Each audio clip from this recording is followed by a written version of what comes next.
Still buffering on going live. No, we're live, mate.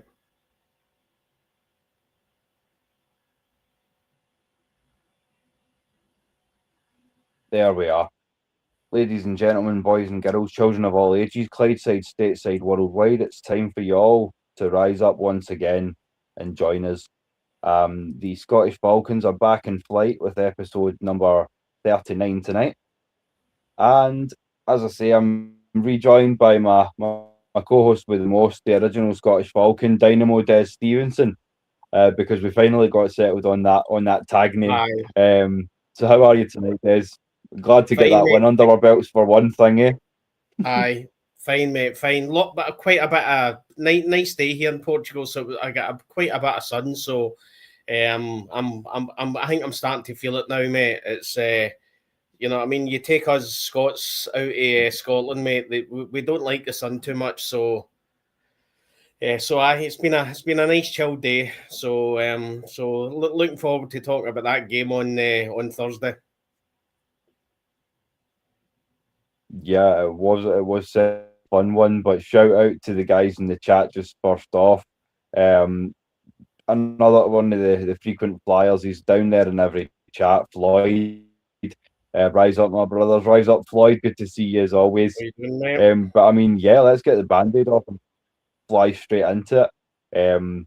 As I say, until the new year, I'm kind of at the mercy of the storms a little bit. So if there is any technical issues, we do apologise in advance for that. But yeah, Des, as I say, so last night our Falcons got the win. They upset because a lot of the experts on, apart from Ian Rank, had us losing the game. But yeah, there's your week 15 final. So 29-28 to our Falcons. Let's talk about some of the positives to start off with. So what did you see that you were happy about? Just give us a couple of things and then I'll do the same. Well, the first one was, to be honest, Kirk Cousins wasn't a. I mean, he'd done well enough for us to have a decent offense. So that was a bit of a surprise. Obviously, the last couple of games, the offense has been start stop. I was surprised how well the offense moved down the field. And again, all this off the centre. You know what I mean? It just again you see how Zach Robinson is playing Kirk Cousins, and you just think to yourself, he should have done this with Michael Penix from the start. You know what I mean? But whatever Zach Robinson feels about Kirk Cousins, the scheme that he's got fits Kirk Cousins far better than, or he's scheming up better for Kirk Cousins than he did for Michael Penix Jr. So that was a positive. I'm also going to have to say that Kyle Pitts was untouchable on Thursday. I mean, he could do no wrong. And that'll get us into a question we'll answer later on about what to do with Kyle Pitts. But you're at a point with Kyle Pitts where you were with Caleb McGarry. How Caleb McGarry, for his third, probably 3.5 seasons of his rookie contract, he was average. And then the last year he started playing really, really well. And you were at a point where you thought to yourself, is he just playing really well because it's a contract year? If when he sees the money, is he going to then go back to what we've seen for the last 3.5 years before this year? But we obviously we dealt with Caleb McGarry and we gave him the contract. I think we tagged him, then we gave him a contract. And we're probably at the same point with Kyle Pitts. But yeah, I mean, there was a lot of positives. The offense looked far better than what it had been. I don't know what positive you've seen. Obviously, there was a few other players who stood out. But what's your thoughts on the game? Much the same as yours, Des. I mean, I agree with what Sonia's saying. to Sonia again down in the chat. She's saying that the win doesn't change her mind about Raheem. She feels he still needs to be fired. I would agree with that. I feel it's not been productive enough as a season. I mean, yeah, we did say. I mean, I'll show you the stats earlier. We've been in contention in a lot of these losses. It's not like we've been blown out in a lot of cases. And yes, the offense did look considerably better than it has done. Obviously, we've seen good things from this defense. That's progressing well as well. And we'll talk about that when we get into some of the key performers. But I feel like in all stages, we played a lot more complete game.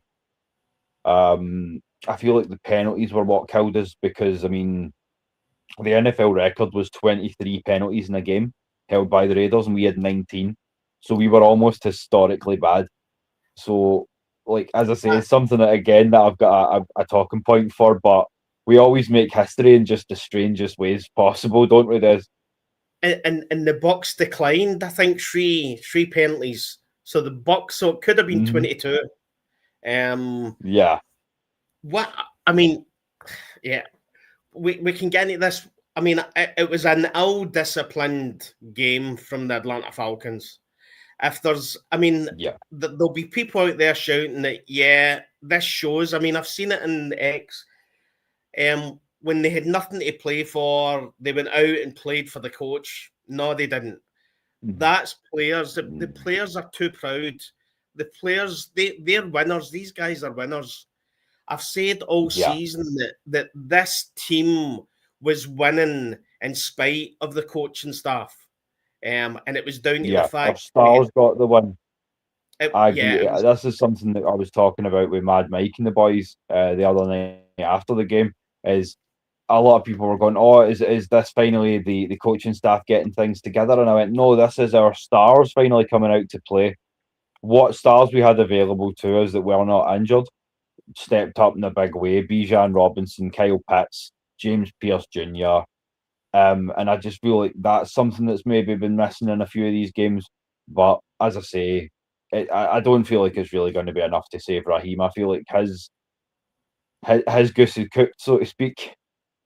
Or at least I'd like to say that, but you're not convinced yet, as you're. No, I'm not convinced, mate. I look at the last three games we've got. We've got the Cardinals, which they're a 3-10 team at the moment. I think they're worse than us. You've got the Rams.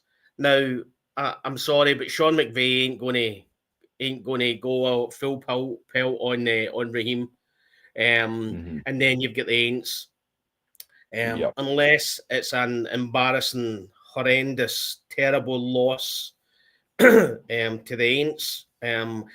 I'm seeing another 7-10 season.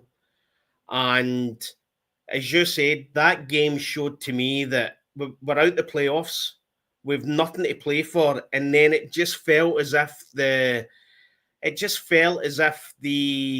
players had a bit of freedom. Kirk Cousins talks about how Kyle Pitts got the 3 touchdowns. Zach Robinson was saying to him, try and get Kyle Pitts opened. Now, that's fine, and fair play to Zach Robinson. What I would say is that the narrative that I'm seeing in the media just now is based on 2 head coaches. And I've seen this being discussed a few times. And the 2 head coaches that are getting discussed is Dan Campbell and Kyle Shanahan. And they're not slow. And again, I'm going to say this: Arthur Blank, Raheem Morris, they're going to have this coaching staff have got a lot of friends in the media, right? And they're going to be putting out this narrative. Now, it was mentioned that Kyle Shanahan went 10-26 in his first 2 years in San Francisco, right? Dan Campbell was 12-21-1 in his first 2 years.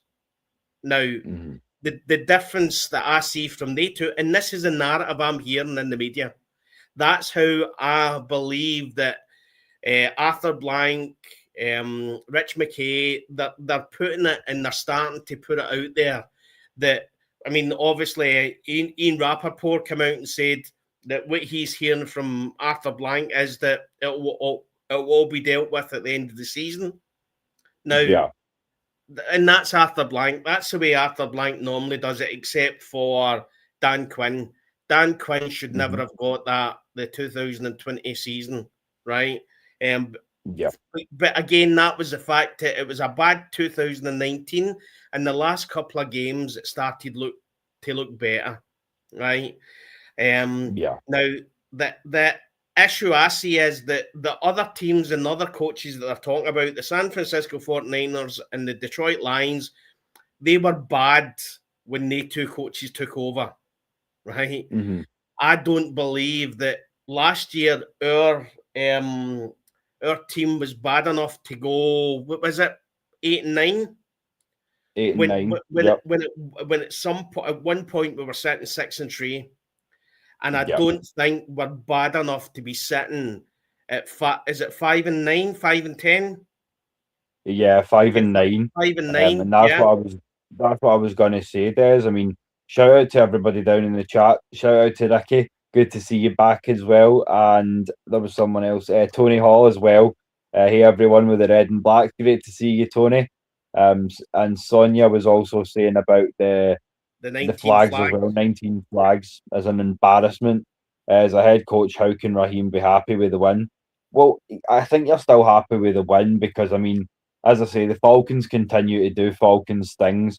We're the only team in NFL history, and I mean, do you know what? I'm going to pull that up just now. Actually, I was going to keep it for a little sort of tagline a little later on, but yeah, let's just talk about it now.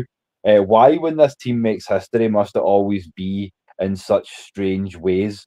And I'll pull up this photo that I've got that backs this up because, as I say to you, the only team in NFL history. I'll pull off the headline there. So yeah, the only team in NFL history with 14 or more penalties, more than the opponent, and a 14-point or more deficit to still win the game. So surely that sounds like some stat that they've just pulled out of nowhere.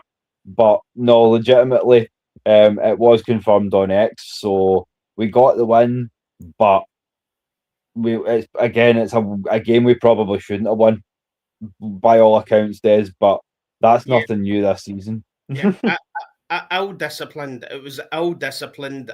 Again, effectively, you can say that the referees were flag happy, but a lot of the flags were on Wilkinson being offside. You know what I mean? There was a lot of bad penalties on our side. There was a lot of pulling. There was like holding. Who was it? AJ Terrell had a horrendous night. You know what I mean? And again, it just got to a point where that's not a team that's going out there with the thought in their mind that the guy at the end of the field is going to be here next year. That's very, very ill-disciplined. It's the kind of things that you see from bad teams. And the way this season has went, we need to understand we are a bad team. We're 5 and 9. We're a bad team. You know what I mean? The fact that effectively this time history goes for us, you know what I mean? Because normally every time we see these, it's this team is the first team in 22 years. It's came from a 15-point deficit in the fourth quarter to win the game against the Atlanta Falcons, or some rookie quarterback that literally was handed 2 notes as he walked on the field since he actually got there or arrived. You know what I mean? From the team that he was to play against us, goes out there and just plays ball and walks all over us. So for us to be on the better end of the history, I'm happy with that. But if you want to put a game and say, this is the man that we want, or this is the head coach that we're thinking about taking into next year. Watch this game, tell us what you think. You're going to watch this game and go, not a chance in hell are we taking this guy forward. The inconsistencies, the bad penalties, the ill discipline. You know what I mean? It's and again, it started bad and it didn't recover. So at no point is somebody on the sideline telling these players stop giving us penalties. You know what I mean? Yeah. There just seems to be no leadership. We've had this discussion so many times. There's no leadership. You know what I mean? And the only thing that I actually seen Raheem Morris doing all night that actually he showed as if he had a pulse was at the end when he screamed into the camera. You know what I mean? Yeah. Call that one. You know what I mean? But again, that's him saying, and this is the problem with a good leader and a bad leader, right? A good leader won't allow the players to have excuses for bad play. Yeah. A good leader will call that out and say, we won, but that's not acceptable. Raheem Morris shouting that into the camera was him saying that the refs were against us. The refs weren't on our side. And it was garbage because there was plenty of times where I seen the clock hit 0 before the ball was snapped and they didn't call us on that. You know what I mean? I seen quite a few times where I thought that the refs were being quite lenient. So you can, and again, that's my issue with Raheem Morris. It's everybody else's problem. It's not his issue. It's not his. He hasn't to sort it. It's somebody else's problem, and that's bad leadership. Yeah, I agree, Des. Speaking back to the chat, I see some more names down there jumping in. Good to see you, Richie. Also wanted to single out someone who I'm just seeing for the first time, and Travis, who was talking about, as a long-time diehard Falcons fan, I wonder why teams or other players make history against us, or we make our own embarrassing history. I feel like this season it's just been purely a coaching issue because we're not adjusting well on the fly, and all the things that Des has just stated. We've been ill-disciplined. We've been incapable of closing games out and really making a definitive showing of ourselves in the fourth quarter. We've been inconsequential in overtime. We're 0-3 in overtime games this year. So there's a lot of issues why we're making history, but I mean we're also making some good history as well, which we'll go into in just a little bit when we come into the key performers and things like that. And as Tony Hall says, we won a game in which the number 3 and 28 came into play. Yeah, we ended up converting that 3rd and 28, and I mean, shout out to David Sills and that catch because we were complaining mostly about his hands not being there. And then he comes up with a catch like that, Des, at the end. So I was like, oh, shut up, Will. Yeah, I mean, he played. I mean, that the catch for that would have been a touchdown. That was bad. But again, he's only played. I mean, he's not had many snaps. So, I thought he actually when he was really needed, he stepped up. You know what I mean? I see Southside Ricky as well saying about the discipline. Again, the issue I've got is that if you want to know how the Atlanta Falcons are perceived in the NFL, then you look at the reaction of the other team that lost. And effectively, you see Todd Bowles coming out and F-bomb the press conference. And you hear a few other players coming out with that it was embarrassing. And that's how the NFL and our effectively NFC South neighbours look at this Atlanta Falcons team.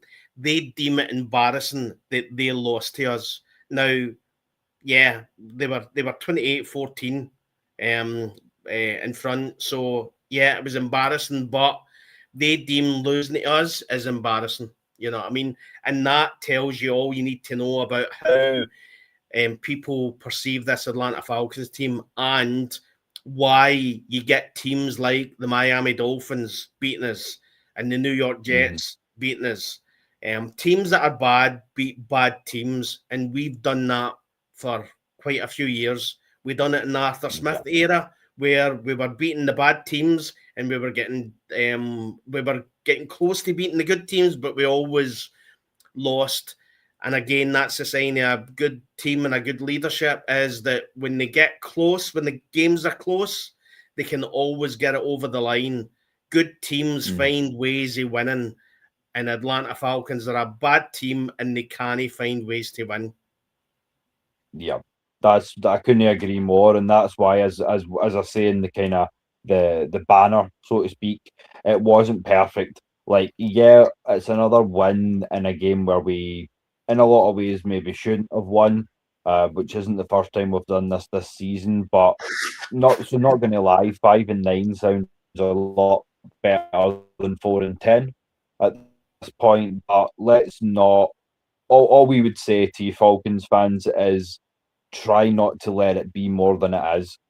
And what we would be paranoid about, as we've said before, Des, is where you would get, for instance, Zach Robinson being fired, but Raheem gets year 3, which is again something that I personally don't want to see, and I know you don't either. But I mean, before we really go into the Raheem situation, and it's something that I've got a little tidbit saved for you, you guys, just for a little bit of a laugh as well. But before we do that, let's talk about some of the key performers from last night. So for me, I'm going to give you 5, and yeah, more is low hanging fruit, but I feel like these are the guys that definitely deserve to be shouted out. So first off, going to start with the man at the top. So Kirk Cousins, 373 yards, 30 for 44, 3 touchdowns, no interceptions. I'm also going to obviously give flowers to Kyle Pitts. 11 catches, 166 yards, and 3 touchdowns. You had Bijan Robinson with over 150 yards from scrimmage, a touchdown, and a fine to boot, which we can talk about if you want to in a little bit, Des. But that was an interesting one. Then obviously, speaking defensively, you've got James Pierce Jr., another 2 sacks. So that 8 sack season's now the most by a Falcons defensive player since 2018. It's also, if he does hit the 10 sack mark, that'll be the first time that someone's done it since Vic Beasley in 2016, and this guy's a rookie. So I don't want to hear any more about that pick. And then also just a special mention to Brandon Dorlus as well, who has been flying under the radar, it seems, but somehow is still notched up 7 sacks on the season as well. So just a lot of great performances all round, Des. But I mean, outside of that, what did you see that, like, I know the secondary was maybe not where it could have been, but is there anyone else for you that maybe played well for you? The newsflash, Ryan Nuzzo for getting that fumble, because I'm telling you now, I have rewatched that 100 times and I still can't work out after Darnell Mooney dropped that ball. I have still to work out how Ryan Nuzzo got that ball, because there was like 4 the Bucs went down straight away on top of that ball, and he went down afterwards. And I mean, that was the game at that point. If they had got that fumble back, that was a game for us. We weren't getting the ball back, and Ryan Nuzzo came out with that ball. So I mean, the game stood on that. That was effectively the winner, the loss of the game. So fair play to Ryan Nuzzo for doing that. That was, and again, I still can't work out how he done it. Yeah, me neither. I shared it to the group chat, the photo, like 6-7 Bucs players around him, and somehow he still gets his hand on the ball. So I mean, that was just an amazing play. Like my single favorite play was like the 4th and 18 or what was it? Sorry, 3rd and 24, Yeah. 28 catch from Pitts. Like, some of those plays were just phenomenal. Like, things that just you were not expecting to happen, just coming off good for us. It was one of the few nights where it seemed like nothing could really go wrong in some ways. And it's good to see some love for JPJ down in the chat. Southside Ricky says he's just overtaken AJ Terrell as his favourite player. We won't hold that against you because James Pearce is a stud. He's definitely creeping into my top 5 as well at this moment in time. And I also see that's an interesting one. We were talking about this earlier. Ricky's saying, Des, that we should sign Pitts to a 1-year prove-it deal, but you had mentioned that it's just shy of $16 million, the franchise tag for a tight end in 26. So I mean, we could always franchise tag him, and we would have that extra year. Right. The 2 biggest issues we've got here just now is Drake London. We need to get him tied up, because if I'm Terry Fontenot, I'm getting Drake London tied up to a long-term contract, right? Mm-hmm. Now, I put this out on Twitter about the tagging Kyle Pitts at the end of this season is just under $16 million, right? Now, do you want to know what your price would be if you tagged a wide receiver? $29 million, right? So you're wanting to get and so there's 2 aspects of that thing that mentioned there.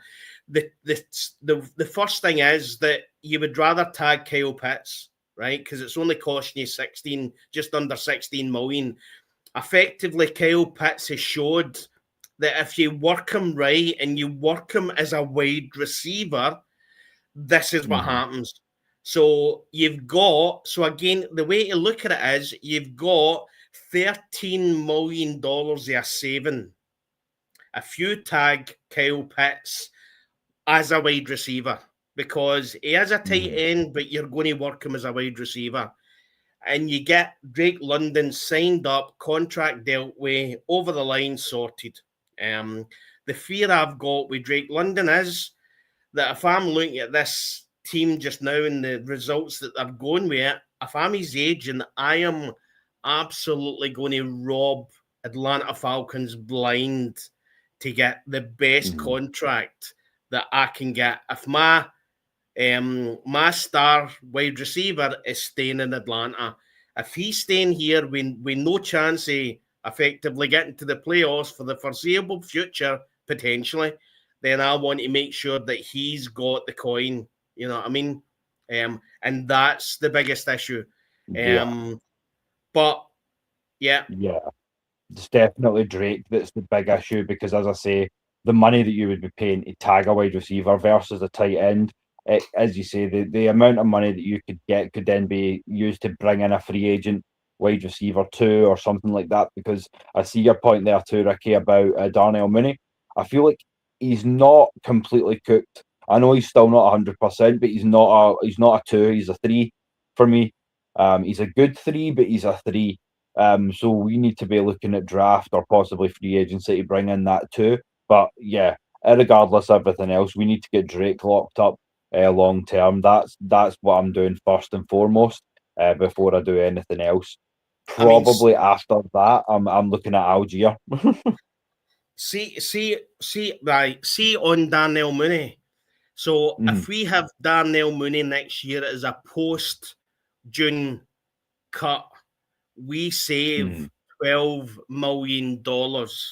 So Darnell Mooney was always a 2-year contract. It was always going to be a 2-year contract. You know what I mean? Our savings is effectively $11.98 million with $6.5 million dead money. So that's effectively that we are not bringing Darnell Mooney back on 12. If we can get a savings like that, his cap hit would be effectively his base salary is just under $11 million. we're not paying $11 million for him. That's not happening. I think that the wide receiver depth in this draft could allow us to get a decent wide receiver, a wide receiver 2 in the second round. You know what I mean?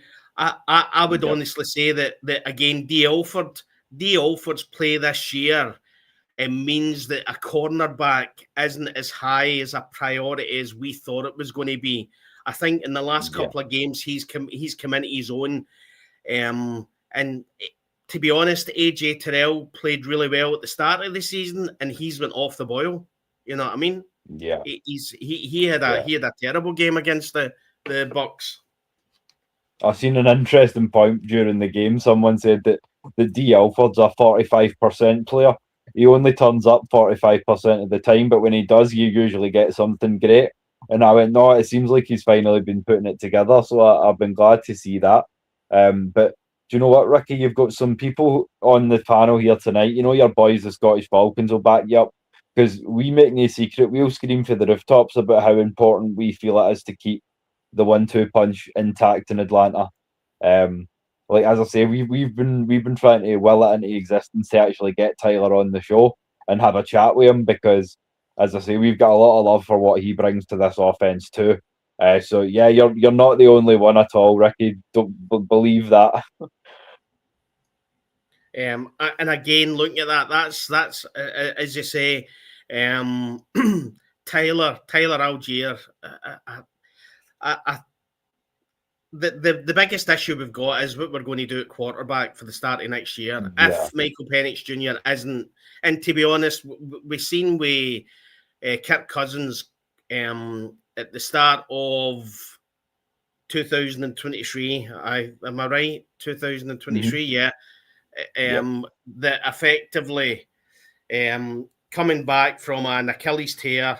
I mean, it took him probably, as he said, now when he was getting into this game, it feels as if he's now just recovering 100% from that Achilles tear, and he didn't know how bad it was. Obviously, last year he didn't know how bad it was last year at the start of the year. So we can assume that, it's a 79-month recovery period. We just can't assume that Michael Penix Jr. is going to be there for the start of the season. I have said and been pummeled for it 1,000 times that we need to sit down with Kirk Cousins and ask him to do a team-friendly contract.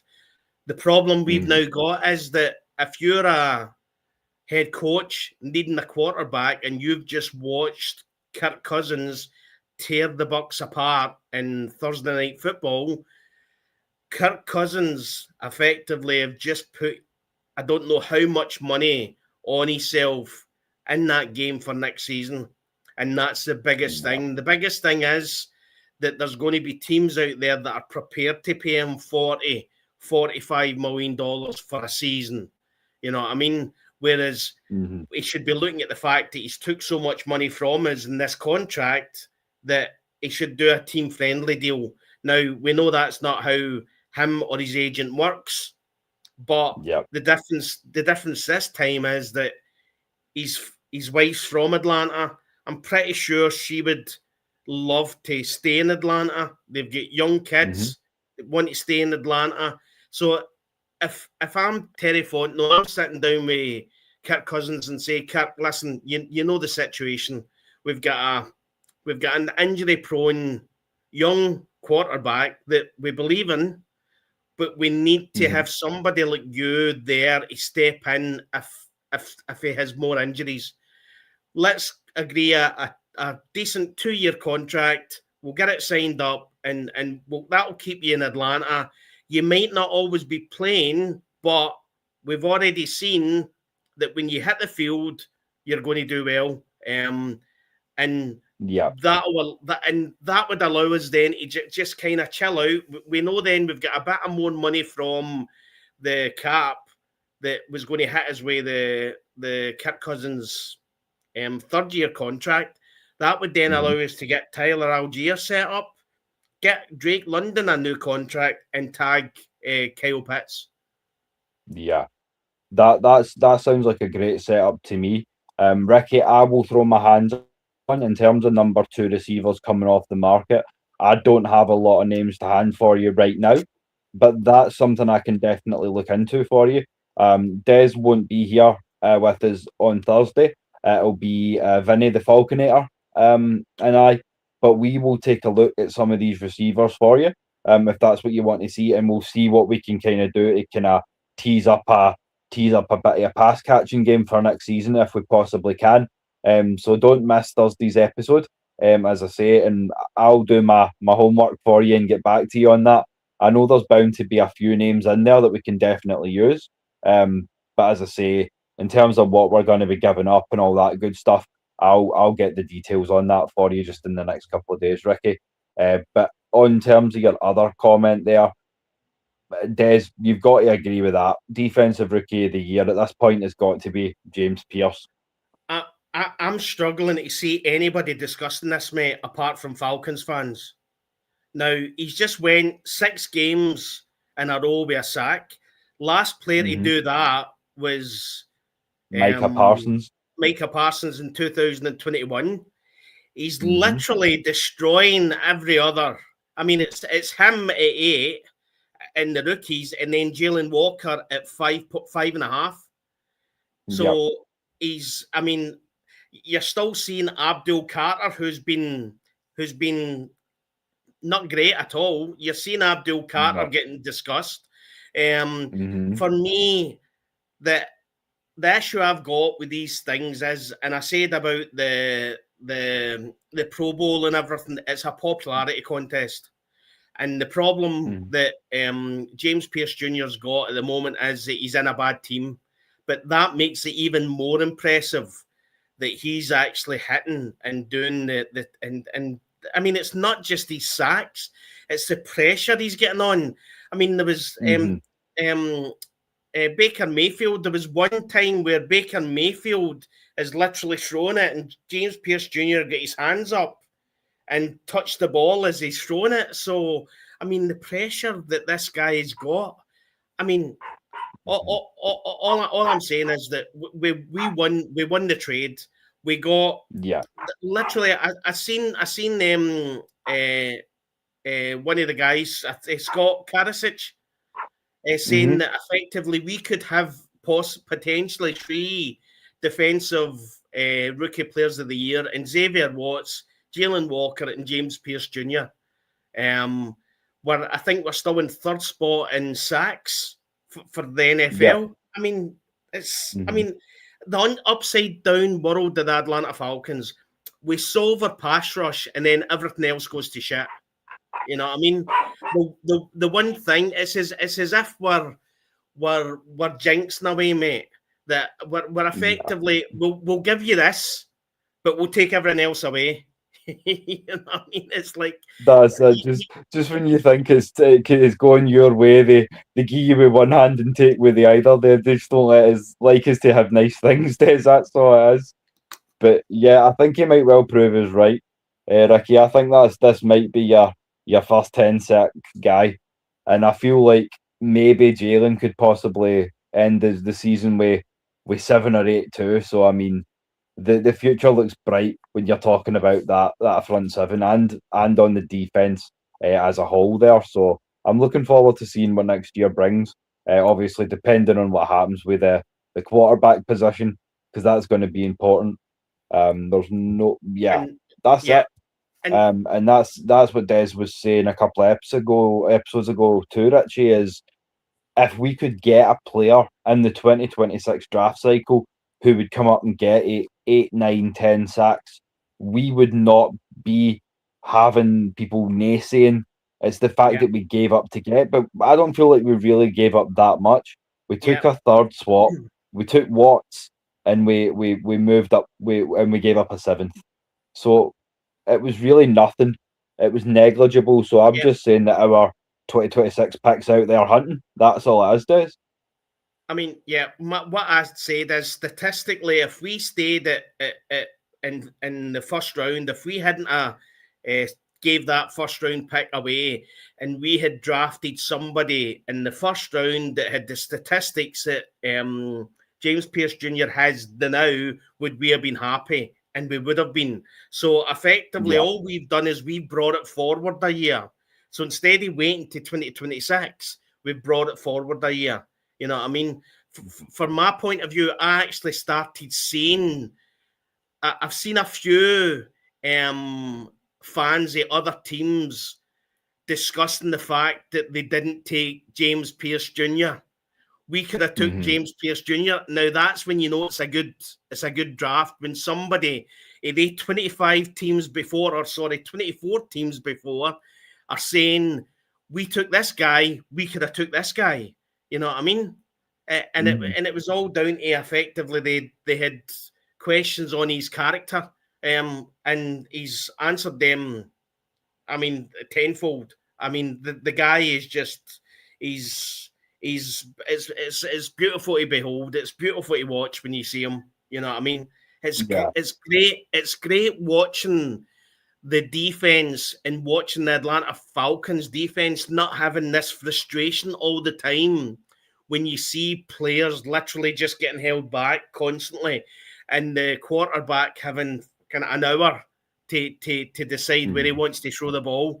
Now, every snap, you're just expecting pressure, either Brandon Dorless, James Pearce Jr., Jalen Walker, Caden Ellis got a sack as well. You know what I mean? It's like they're coming from all areas, and it's beautiful to watch. It really is. Like as Floyd says, we're truly up and running. We're rolling now, and it is great to see. This defense is incredible, and it's only going to get better as the guys continue to progress. It's interesting to hear you say that, Sonia. The NFL will never give a Falcons player a Rookie of the Year award. I feel like at a certain point it has to be like. But I know what you're saying. The league hates us in so many ways, and yeah, I could see them going against it. But surely, when you think that Abdul Carter has 3.5, Jalen Walker has 5.5, and JPJ has 8, like surely the stats should speak for themselves. But as we say, stranger things have happened. But I can't see a world, at least at this point, where they don't give it to Pierce.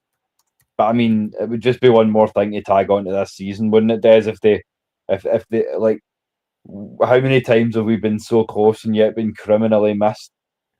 Yeah, I was just checking to see whether. So I'm assuming the last Rookie of the Year that Falcons had must have been Matt Ryan, because I thought Vic Beasley would have got Rookie of the Year, but he didn't. He didn't win it. So our last Rookie of the Year was 2008. Matt Ryan is Offensive Rookie of the Year. So we're effectively going back nearly 20 years since the last time, just on what Sonia had said. The last time we had a Rookie of the Year was in 2008. So again, take away the fact that it's a bad team with bad results. The guy is that there is nobody out there defensively as a rookie that is head and shoulders above James Pearce Jr. And if this man doesn't win Defensive Rookie of the Year, there should be a judge, a jury should be sitting there to question it. It would be an abomination as far as I'm concerned. I agree with you. And then, as Ricky says, you add into the mix, we took Xavier Watts as well. You can't convince me that we lost that trade, and you never will. So we're glad to see that so many of you down in the chat agree with us, because we've made no secret of the fact that we won that all ends up. But yeah, let's shift the tone a little bit. This is something that I wanted to break down on tonight's show as well for you, because this is the difference between what we are now, a 5-9 football team, and a 10-4 one. So we're going to break down some of these losses for you. So there you go. We basically lost with 55 seconds left. We had 2 overtime losses, one in Germany, one to the Panthers, We got a 1 point loss to New England because of a missed extra point. And then, of course, there was the 56-yard field goal that was missed where we lost to the Jets. So that's 5 games within essentially 3 points or overtime. But and my question is, are we as bad a team as some people are saying? And what it is for me is what I'm going to show you this video to back up. I'll show you why it comes down to, it's like, for me, the reason why we are 5-9 and not 4-10 is because. And Raheem Morris is yelling into the camera for some reason. Your team has 5 wins. Chill out, buddy. And holy shit, he just broke the camera lens. Pretty much tells you everything you need to know. Like the power of AI, it has been enhanced for humor's sake, but essentially, like, you're 5-9, and you're the reason we're 5-9. If the adjustment levels had been better, if there had been a bit more accountability and changes made sooner in terms of personnel, calling you guys up that could have been given more of a contribution and things like that. But nah, we know where the problems lie. Shout out to Mad Mike down in the chat. Good to see you, brother. As I say, just going into a little bit more detail on some of the stuff we were talking about last night in relation to Raheem. But yeah, Des, give us your thoughts. Like, is Raheem the sole reason we are sitting where we are right now for you? Well, obviously, you put into the mix Z-Rob as well, but it's top down, and he's not coaching. Yeah, the most. I mean, when Raheem Morris came in as head coach, the first thing he said was that he wasn't going to do any play calling because we had already seen with Arthur Smith. Arthur Smith's time management was horrendous because he was too busy trying to call up the next play. He didn't have time to watch the game as it was happening. And Raheem Morris noticed that, and it was, everybody could see what the issue was with Arthur Smith. And Raheem Morris came in and said that he was going to be effectively a head coach and he wasn't going to do any play calling, right? So first mistake, Jimmy Lake, no NFL experience, right? His college history was shady. I mean, he literally got sacked from Washington for having some sort of altercation with a player. Zach Robinson was a first-time play caller, but again, it was all to do with the fact that he came from the Shanahan tree, right? You then look at Kirk Cousins. He got injured. We could all see the next game after that, after the Aints game last year, Kirk Cousins went to throw the ball and it went like 15 yards and it just effectively just flopped on it. You could see, everybody in their granny could see there was issues with Kirk Cousins last year. He kept that going. He didn't highlight that. Yeah. Right. Then again, just think back your mind. Then when he does bench Kirk Cousins, right? He's supposed to be the leader of men, right? So effectively, if you're a leader, I've got businesses, right? And see, when you control the narrative, when you control everything around you, you need to always think worst case scenario. What's worst case scenario, right? He went into that press conference after Michael Penix Jr. was given the quarterback job, and he was asked about Kirk Cousins and literally dismissed it. Michael Penix Jr. is the quarterback.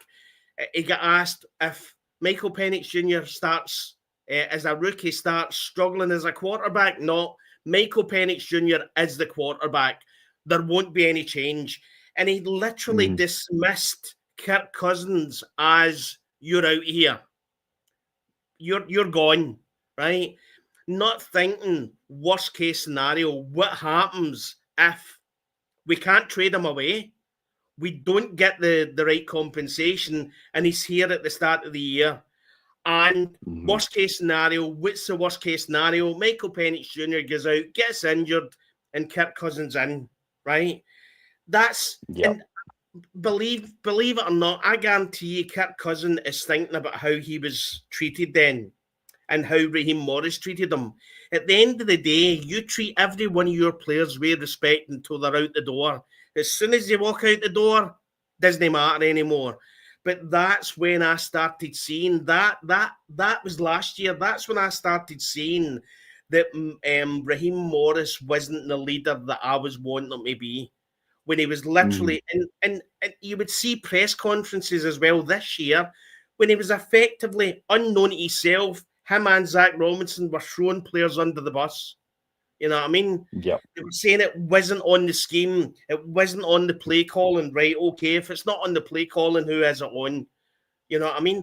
So for me, I've said before, if you put Kyle Shanahan in charge and the head coach of this team, they're going to the Super Bowl or they're going to the championship game. They're going deep into the playoffs.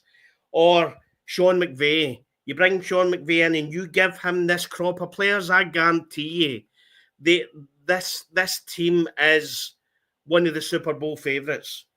That's the difference. Yep. But the difference is the head coach controls his coordinators. And there's been times where I've seen things happen on the park, and I think, why is Raheem allowing that to continue? Why is it that in the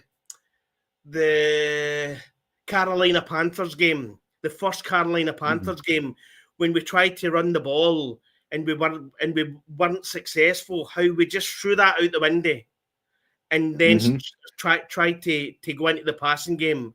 If that's your plan, Raheem, if that's your plan, and if your coordinator comes to you and says, this is what we're going to be doing in this game, and then he throws it out the window, it's down to you to pull that coordinator in and go, listen, that was your plan, stick with it. Yeah. We're not successful now, but there's 4 quarters. Let's keep battering them.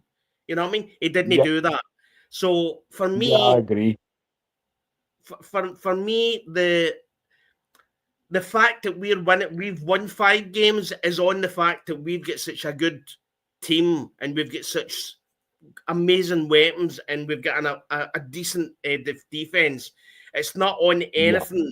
And if anybody's can comment when Raheem Morris in the last year and a half, in the last 2 years, him being head coach, one call that he made that made a difference in a game for good, not for bad. If anybody can come up with something that comes off their memory, I'm happy to back myself up, but I can't remember at any time where Raheem Morris has won us a game.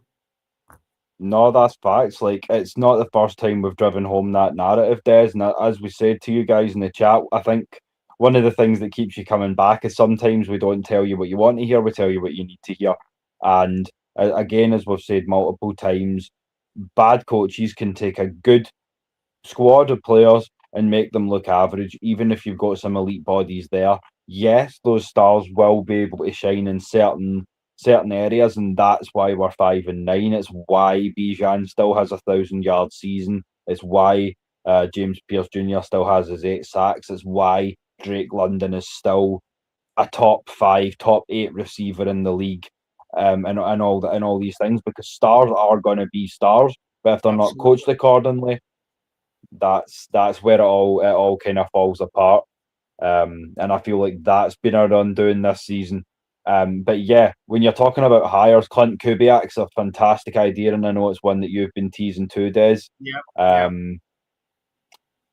I say, there's a few guys you could go with if you want to go someone who, if you're going a full scrap and getting rid of Ulbrich as well, you could get someone more defensively minded, like a Mike Tomlin. But then he's not great with the offense, so you would then need to get a really good OC who's doing his own thing, like kind of not independent of Tomlin, but kind of, you know what I'm saying. The offense and the defense are kind of 2 separate animals. But again, it depends, because if you're changing, if Fontenot's out, new GM's going to maybe want to take his guys. So a lot of it's going to depend on what happens, obviously, in the off-season cycle. And as we say, it has been basically stated in the media that Arthur Blank will be exploring game day operations in the off-season. So we wonder whether that means who and how much he really wants to look at things. But as we said earlier, we are concerned that wins like this are going to go in Raheem's favour. And regardless of any other coaching changes, we may see him back, which again, as we say, isn't something we want to see, Des. And Southside Ricky's just brought up something that I was going to say. If I'm Arthur Blank, right, and Raheem Morris and Zach Robinson and Jeff Ulbricht's coming to me. Now, bearing in mind, for most of history of Arthur Blank owning this team, he's never had a elite defense. Now, this is what I believe is going to happen. I'm telling you the now. Arthur Blank's going to look at this and think, if I have to take Raheem Morris and keep Raheem Morris to keep Jeff Ulbricht as our DC, I'm prepared to do that. Because effectively, he's going to look at this defense and think, there's no way I can allow this guy to walk out the room. And if that means, if he's not prepared to maybe look at taking an interview for the head coaching job, and to be honest, I think Jeff Ulbricht would be in the same position as Raheem Morris. I think he can be an elite coordinator, but I think once he moves up, I think he reaches his level of incompetence. And I think after seeing how it could be with the Jets, he maybe understands that. And he won't want to jump out and head into a head coaching job very quickly. I think his name will be discussed for a head coaching job, but I think it'll be a case of he'll be sitting to wait and see what's happening with Raheem Morris to see if Raheem Morris is fired, Jeff Ulbricht will be away. He'll leave the building. And that's where I believe we're at the point where I honestly think Raheem Morris is going to get a third year, because Arthur Blank's going to look at Jeff Ulbricht and think, if I sack him, Jeff Ulbricht's going to leave the building. I'm then back to the start again. You look at Terry Fontenot as well. You cannot, and I'm sorry, you cannot sack Terry Fontenot after the draft he's just had. Forget the first year or the second year. He's always hit his number ones. And for people out there that say it's easy hitting your number one picks, well, go back in history and look at all the trailing Bucs as an example. I could throw a couple of guys named Ryan Leaf and Jamarcus Russell into the mix that would tell you everything you need to know about number two overall picks. But even recently, you know what I mean? I was shocked when I found out that Mike Hughes was a first round pick in 2018. You know what I mean? He's a good cornerback, but he's not a first round pick cornerback. You know what I mean? So when you look at that, it's all good saying, he hits on his number ones, but the depth isn't there. Well, Brandon Dorless was depth, and he's phenomenal this year. I think Rukaroro, I think he's played well for a third round. No, he was a second round pick. You know what I mean? So you look at Tyler Algier, fifth round pick. You know what I mean? There's quite a lot you can. Xavier Watts is a fifth round pick. You know what I mean? Or a third round pick. You know what I mean? So effectively, there'll be a lot of people that think, well, if Raheem doesn't go, Terry's going to go. And I'm at the point where I honestly believe nothing's going to change at the end of this season. I think we'll probably get to 7-10. We'll beat the Cardinals next week. We'll probably lose to the Rams. And we'll hopefully beat the Aints. And then that'll take us to 7-10.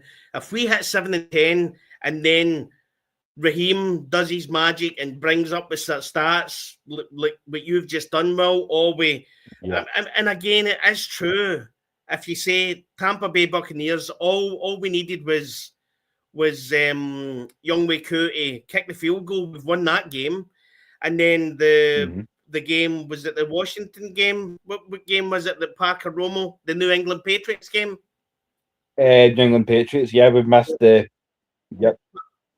Yeah, missed the field goal. You know what I mean? So at that point, we're effectively we've got a winning season at that point. You know what I mean? Yeah. So definitely. The biggest red flag is the fact that all the comments that's happening on Instagram and everything, and effectively, the Chris Blair called out a few things. So did Clydeside Hodge. You know what I mean? And again, that's what we have to ask. We can say all we want about David Sykes the fifth, right? But where is Clydeside Hodge? What's happened to Clydeside Hodge? He's fell off a cliff. Yeah, I mean? Just I think he's gone missing somewhere, or he's hurt somebody in some kind of way. But there's not been stated. There's a lot of strange things around the Clydeside Hodge situation, and we've heard nothing. Like, you guys in the chat would know if we had heard something, we would have passed it on to you, but not a word. Chris Blair was a healthy scratch, I think, in Thursday. You know what I mean? Yeah. So effectively, at the start of the season, and you looked at the wide receiver, you had Clydeside Hodge and Chris Blair ahead of David Sykes the fifth. You know what I mean? So something's not happened right. Listen, David Sykes played decent on Thursday, but there was a couple of catches that were dropped. So either he stepped up in practice and they've went behind him, or there's been some issues with that. And effectively, from the Instagram post that was discussed, that it was a picture of Clydeside Hodge running the overtime touchdown against Tampa Bay last year, and it was said that if they're forgetting about Unk, you know what I mean? And then Clydeside Hodge comes out and says, "Shit, somebody has," you know what I mean, as if to say he's been left to the side. The coaching staff aren't interested in him. And the biggest worry was that just about every person on that offensive team liked it. Drake London liked it. AJ Terrell liked it. You know what I mean? It was like a listen, when you see Chris Blair or Clydeside Hodge liking things, I mean, they're not the heart and soul with the team. But when you see Drake London liking it, you know what I mean? You're like kind of saying, I mean, this is a red flag.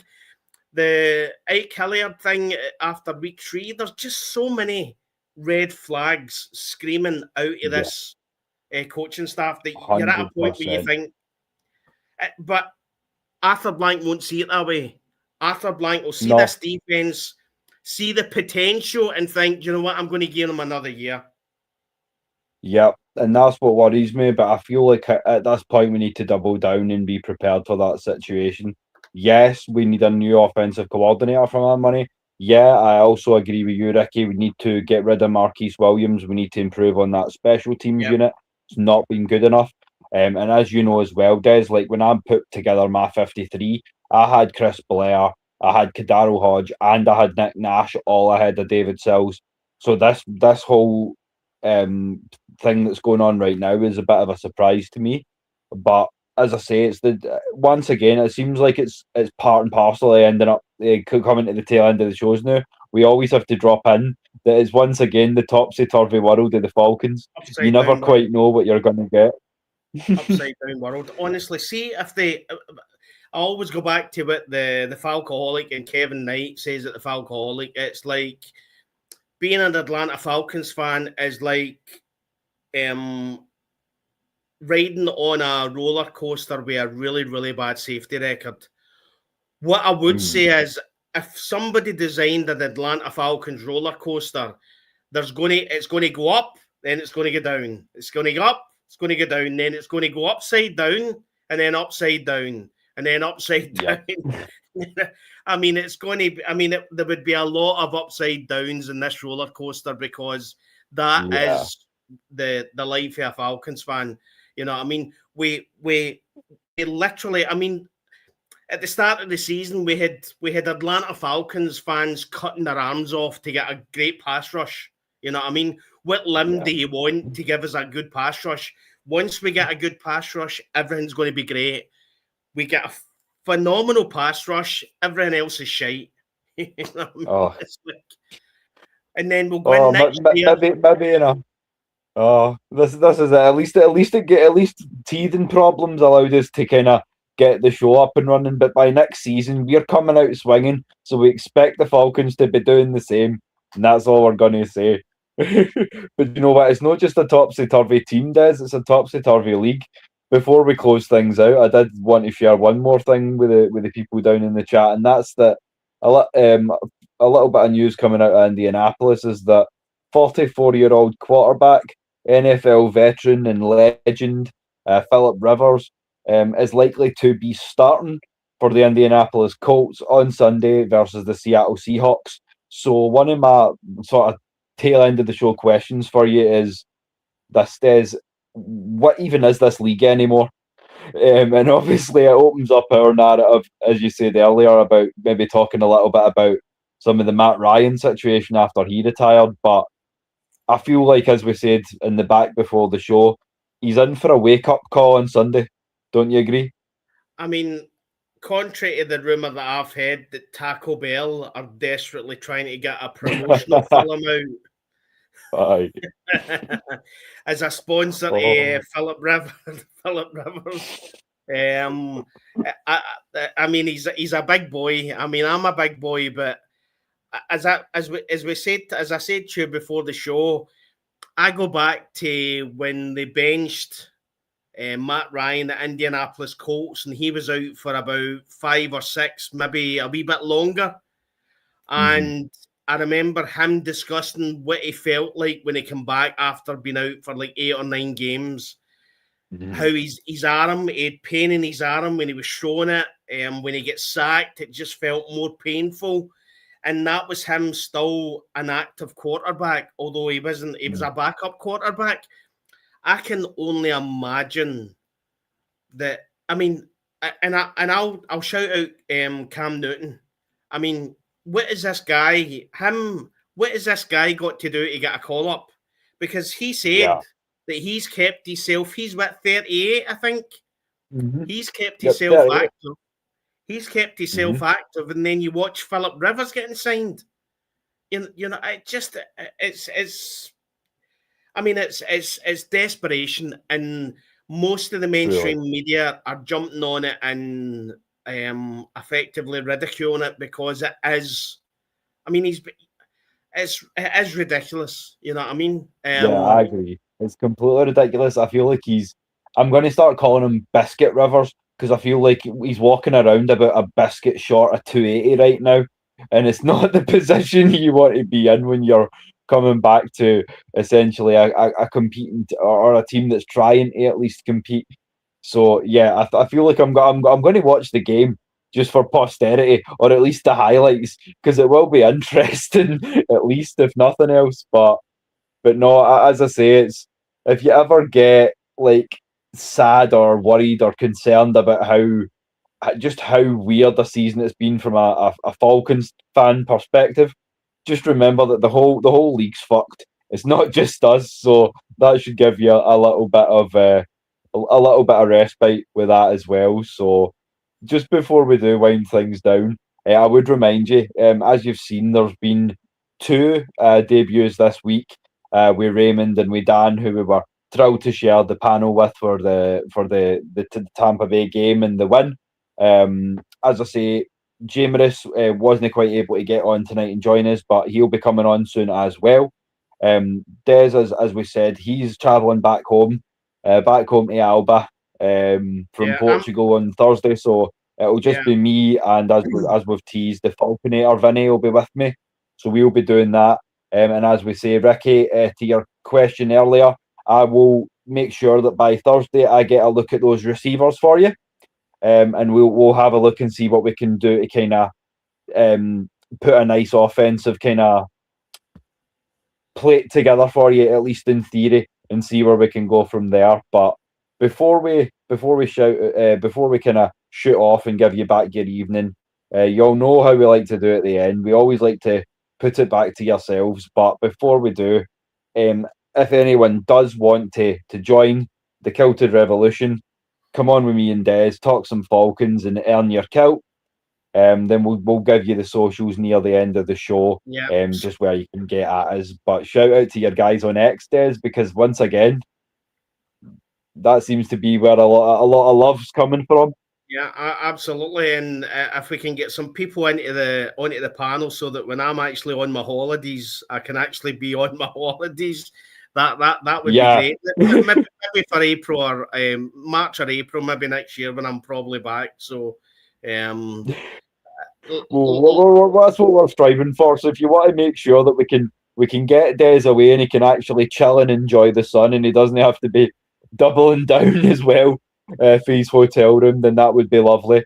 But no, as I say, like, it just goes to show how dedicated this man is to his Falcons and to building this thing up with me. So it's been a real honour this season to build the show up and to kind of carve out our little niche in this Falcons kind of fan base. So thanks again, Des, for everything. But as I say to our brothers and sisters in the chat, if you've got any last minute questions, and now's the time. So ask away or have your say. So we'll keep it going for maybe another. We'll go to say an hour and 20 if you've got any last minute things you want us to bring up, and then we'll wind things down for you. Because as I say, I do have a double header tonight. I'm supposed to be going on with C28. You guys know Chris by now, to bring you the Cena Swan Song. It's Saturday night's main event as well. So we'll be going live with that in around about an hour and 45 minutes now. So we're looking forward to that tonight. So if you want to get on and talk some wrestling with us, we'll be doing some of that later on as well. But yeah, as I say, after tonight, you might not catch me for a day or two. I'm tired, but it's the late season fumes, so we're still grinding. Absolutely, mate. It's strange to see. I would say, if anybody wants a laugh, if they can go back on YouTube and try and find when was that? 2015 April. The start of April, Raw 2015, because I had the pleasure of being in the audience the day after WrestleMania when the first ever John Cena sucks chants were officially brought into the WWE universe.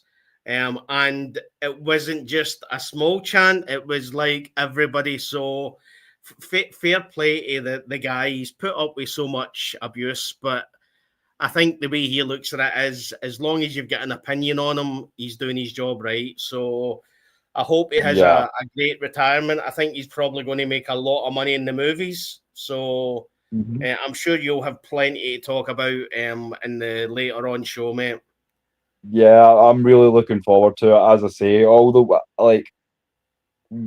I was a child of the Attitude Era, so I remember well him coming in and the whole, "Who the hell are you? I'm John Cena. And what makes you think you can stand against an Olympic gold medalist? One thing, ruthless aggression." It takes me back, such great memories. And there may be some tears tonight, I'm not going to lie. But I see some questions coming in. So Ricky's saying, I'll let you field this one first. What corner are you pairing with AJ next season? Well, I mean, I think Mike Hughes has done okay. Again, shout out to Kobe Bryant. I mean, Kobe Bryant was up against Mike Evans. And to be fair, I thought he stuck in. His head didn't go down. He stuck in there, and I thought he done okay. Yeah, Mike Evans is going to get you. Even AJ Terrell, Mike Evans is going to get you. You know what I mean? So if he continues, if we lose Mike Hughes and we continue, there's nothing to say that. Again, it depends what they look for. if we can keep a hold of Mike Hughes, I think Kobe Bryant next year would be a good backup for both of them. D. Alford's again. D. Alford, if he's there as well, again, that's effectively 4 decent cornerbacks. You know, I mean, I think Kobe Bryant is going to get better. But again, nobody's going to look great against Mike Evans. He always makes cornerbacks look bad. You know what I mean? So that's that. He's a Hall of Famer for a reason. So, but yeah, to see him get that kind of experience and those kind of reps in his first year, I wouldn't be mad if it's Kobe. I wouldn't because I feel like he's going to progress. That season's really ceiling is really high for him. And I feel like we could do a lot worse. Same with Alford as well. He's proven a lot this season. With a few nice plays. And so you're saying if the Colts come out throwing, Seattle's defense will get Rivers. Yeah, it's going to be. It could potentially be a long night for him. I think there's a good chance he doesn't last to the end of the game, mate. If I'm Seattle and I'm the defensive coordinator, I'm going to make sure that I put pressure on Philip. If he's playing, I'm putting pressure on him straight away. I'm literally blitzing him for the first 4 or 5 calls. I'm just literally hitting him with everything I've got to see what he's got, and I mean it's ridiculous, absolutely ridiculous. It's a dangerous team to come back against because I mean we just played Seattle. That front seven's no joke. They're not the biggest, but they're quick. But what I would say is, what doctor is evaluating Philip Rivers as passable and fit to go into that field? I mean, there must be some sort of like a fitness test that you have to take to make sure you're up to actually taking the rigors like a sack. I mean, I still don't believe he's going to start. I just can't see it. Like hopefully something goes to where it's just like they're just teasing us at this point, but I don't know, man. Stranger things have happened, but like surely not at this point. But as I say, it's been a crazy year, so it would just be one more thing. And yeah, Tony, that is right. From what I see, we do have an international home game for 2026. Where it is, who it will be against, and the date of that are still unconfirmed. So Des and I put it on X as well. We are starting the official campaign tonight. We have at least 4 stadiums that can host it here between Murrayfield, Hampden, Ibrox and Parkhead. So bring the Falcons to Scotland, please. Like throwing up the prayers. Absolutely.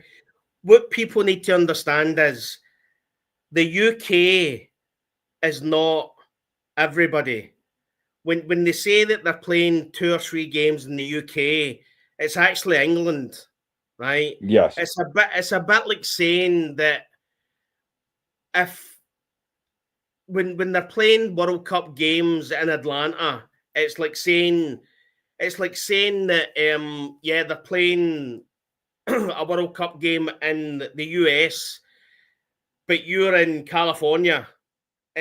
It's not the same. Mm-hmm. Although it is in the US, it's far.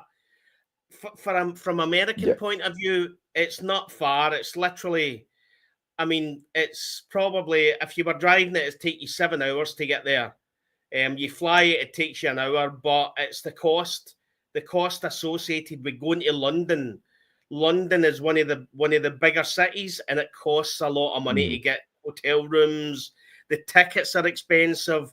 We need to, at some point, work out that for the north of Britain, which is from Newcastle, Carlisle, into Scotland, we need to have a game in Scotland. Yeah.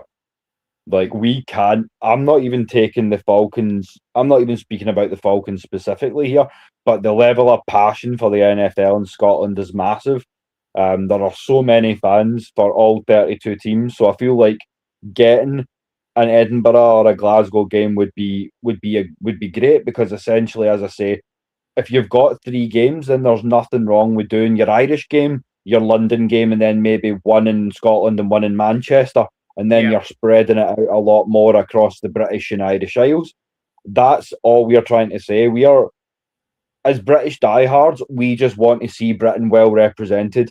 We see that Europe's branching out with Germany, into Spain. You've got Brazil, Mexico, all that good stuff. We just want to make sure that Scotland's part of the party. And that was why when Des and I were first talking about this stuff too, this was why it was such a big ethos to get together this. We just felt like something was coming, and we knew we wanted to be part of it. Des, isn't that right? Absolutely, mate. Absolutely. We just thought this year was going to be a lot better than what it's turned out to be, mate. That's the only thing. You know what I mean? Yeah, that's it. We did come in with slightly higher expectations, but nevertheless, it has been a fun one. Just a couple more questions before we close out. Another one from Ricky here. Do you feel like Clark Phillips is officially done in Atlanta? Because I feel like at this point he might be surplus to requirement. Yeah, him and probably Troy Anderson. I don't think Troy Anderson's going to see another field as an Atlanta Falcon, mate. Yeah, I just agree. Don't see it. I would try to keep Ellis and Diablo because I don't think Bertrand's that great either. I wouldn't look to keep him. As I say, the best ability is availability, and Troy Anderson's not been available. So if I'm Terry Fontenot, I'm letting him walk at the end of the season. It's great having the speed and everything that he's got, but it's effectively probably the biggest mistake I think Terry Fontenot done this year is he kept Troy Anderson and let Nate Landman go. And Nate Landman is effectively excelling in the Rams. You know what I mean? So effectively at that point, you've got. I mean, the other one to look at is Braylon Trice as well. I mean, again, that's. I mean, if you're looking at this pass rush and think, how the hell am I going to get into the team to move these guys? I mean. So there's going to be a lot of players that I don't think we're going to see much more of, and I think Clark Phillips is one of them. Yeah, I agree. There's a lot of guys that are going to be kind of surplus to requirement, and they've not shown enough for me to warrant keeping them. Just before we do wind it down, though, I do see a couple of extra comments from some of the frequent flyers again. Andrew's saying book your Munich tickets now. If it turns out Germany again, like if it is another Germany game, then I'm going to try my absolute damnedest to go. Because as I say, if that's as close as you're going to get the birds, then I will do my absolute best, and I know Des is the same. And I also seen another one. This is who I was telling you about, who had his debut on the game show last night. Brandon, good to see you, mate. Landman has been a great run stuffer for the Rams, and it would be amazing to get a game in Scotland. We appreciate you saying that about how passionate we are. We are violently passionate, to be honest with you as well. And Des, I'll let you take that one from Andrew. Yeah, Murrayfield would be a great venue for one of the games, mate. And again, the issue we've got is I think the contracts are all in place for Wembley and Tottenham Hotspur. So unless the international game, I think it's going to end up probably Mexico or Brazil for the Atlanta Falcons. That's where I see it, because they've done in the last 5 years, they've done London twice. They've done was it Berlin? They've done Berlin. Mm-hmm. I think at one point we need to at some point share the pain. So it's either Mexico or Brazil. They can take the pain for a week. You know what I mean? Well, at least it'll be nice sun for any of the international fans who are travelling over if it's in one of those countries. But no, as I say, it'll be a fun one. The international game that the NFLs are doing regular seasons because of the NFL Europe. Yeah, well, we've already spoke about this, Sonia. We think there's a lot of there's probably a lot of teams over. As I look at it, I mean, you're sitting watching effectively CFB, like the second tier of college football, and you're watching and you're seeing some great players who effectively will never, ever, ever see an NFL field. You know what I mean? There's too much wastage in the college game for the players that, pardon me, for the players that don't move from the college game into the NFL, and there is a lot of them. And it would be great to have another league apart from the XFL and the Canadian Football League to effectively put them in like as we call it, a reserve league. If we were talking about soccer, in the UK you have effectively your team, and then you have a reserve team, which effectively would be the NFL Europe team. So I've always said that when the NFL Europe was here originally, the demand for NFL football wasn't as high as what it is now. And I think if they decide at some point to bring the NFL Europe back, or as I would say, an NFL worldwide, and effectively have two conferences, have like a South American conference, maybe team in Argentina, team in Brazil, team in Mexico, you know what I mean? And then have a European conference as well, you know what I mean? So it there's just definitely more infrastructure, Des, than there has been in a long time. Like, there's more countries involved too, because back in the days at NFL Europe, that you didn't really have markets in the likes of Mexico and Brazil, and things like that. So I mean, it's something that's not been a factor for some time. But I mean, with so many of the leagues now being able to pay their players as well, the semi-pro players. I mean, guys in Belgium, Germany, Finland, they're all able to. These leagues are actually able to pay their players and things like that now. So I feel like, I feel like the time's never been better. In terms of biggest draft need, for me, I'm really high on Lee Hunter from Tech.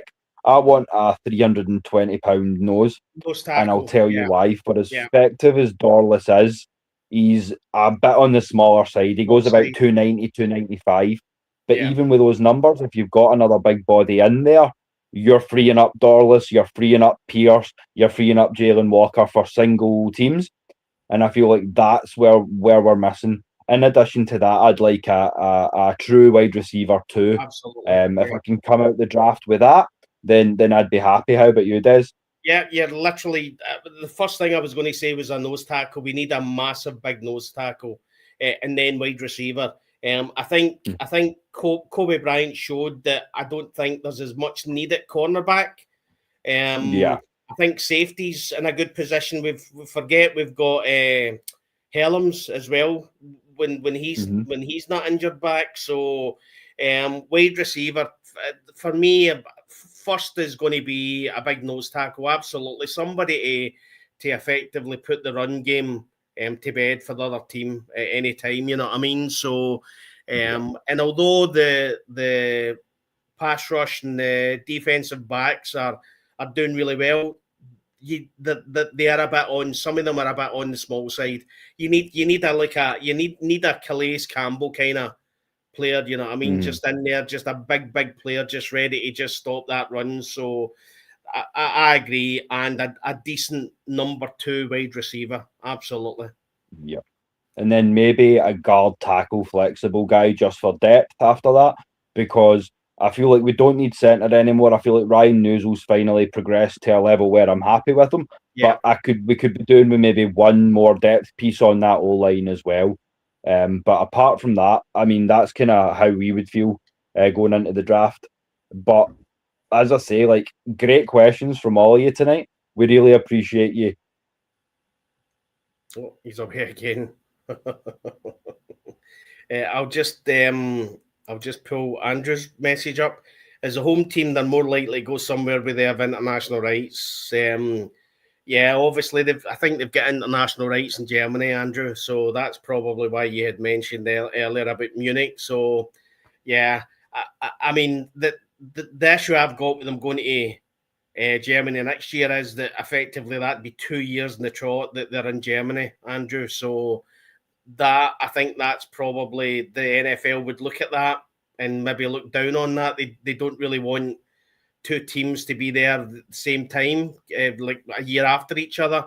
I mean, when you do look at the last games I went to in the UK, the Falcons were there in 2021 as a home team against the Jets. And then in 2023, effectively, they were the away team, so against the Jacksonville Jaguars. So they'll be the home team again. I think at that point, they'll probably look at I would say maybe Mexico or Brazil, or one of. I mean, I think there's a Spanish game now as well, isn't there? Yeah, because I feel like the way they're doing it, it's almost like they've got 10 teams that are almost marketed as the international teams. And I think they're getting passed around the markets to grow worldwide. So I think it's almost more like that. So maybe Mexico, Spain, Brazil is what I could see. But again, as you say, international rights. So it could be anywhere, and it's going to be exciting to see where. But as I say, we just wanted to throw a spanner in the works and be those guys by going like, well, why don't you come to Scotland? But he's away again. Well, guys, I appreciate. He's obviously aware of the game. He'll probably come in, but I'll start to finish the show. Really appreciate all the comments. Really do. Hopefully, on Friday, on Thursday when Will's back at 8:30 on 8:30 PM, which is UK time. 3:30 Atlanta time and 12:30 Pacific time. So hopefully when you're back next time, you'll not have as much issues on the Wi-Fi. Yeah, I will keep grinding on that. I do apologise, and I thank you all so much again for your time, for your passion, for your questions, and for all your love. If there's any questions we didn't get to, we do apologise. I will pick them up in turn for next week, and I will also, as I say, Ricky, I'll have a look at those wideouts for you as well. But until then, guys and gals in the chat, just remember that Des and I will always love our ATL. And before we bid you good night, Dirty Birds, we would remind you always, you know what, you're the international one tonight, Des, so I'll let you take us home. Yeah. Pain is international, but so is passion. Thanks, guys. Have a good night. Thanks, guys. Good night now. See you later, guys.